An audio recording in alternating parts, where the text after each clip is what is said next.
இப்போ தான் பொறுப்பேற்றிருக்கிறாரு. மனதார வாழ்த்துறோம். ஒரு பெரிய மாற்றத்தை எதிர்பார்த்து மக்கள் வாக்களித்திருக்கிறார்கள்.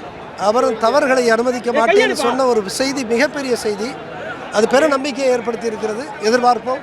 உங்களைப் போல எல்லாரையும் போல நானும் எதிர்பார்க்கிறேன். நீங்க அரசியலிருந்து கொஞ்ச நாள் விலகி இருந்தீங்க, மீண்டும் உங்களை வந்து தாவேக்காவினர் நீங்க வாங்க அப்படின்ற மாதிரி கூட நீங்க எப்படி வரதுக்கான ஐடியா இருக்கீங்களா? கூப்பிட்டா என்ன உங்களோட திட்டம்? அது எனக்கு நான் தொடர்ந்து மக்கள் பணியை செய்து வருகிறேன், தொடர்ந்து செய்வேன். மக்கள் பணியை நீங்க வந்து திருச்சி கிழக்குல நீங்க தான் போட்டி போட போறீங்கன்னா அதை இப்போ தான் பொறுப்பேற்றிருக்கிறாங்க. அதை பற்றி நம்ம அதை பற்றி பேசுவதற்கு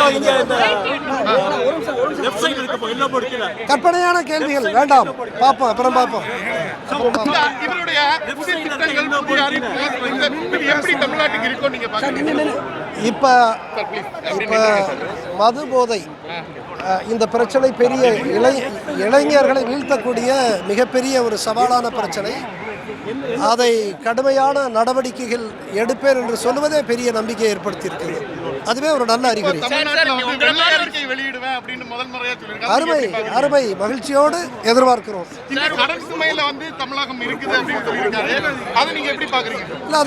அது ஒரு யதார்த்தமான உண்மையான ஒரு சூழல்.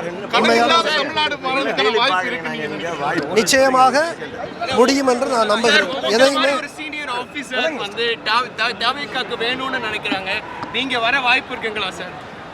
அப்படி கற்பனையா கேட்டீங்கன்னா நான் எப்படி பதில் சொல்றது? அவங்கள்ட்ட தான் கேட்கணும். நிறைய இடங்கள்ல நிறைய அசம்ஷனா வந்து நீங்க உங்களை மாதிரி ஒரு சீனியர் ஆபீசர் வந்து இருக்கணும்னு நான் சமூக பணிகளுக்கு எப்பொழுதுமே நான் தயாராகத்தான் இருப்பேன்.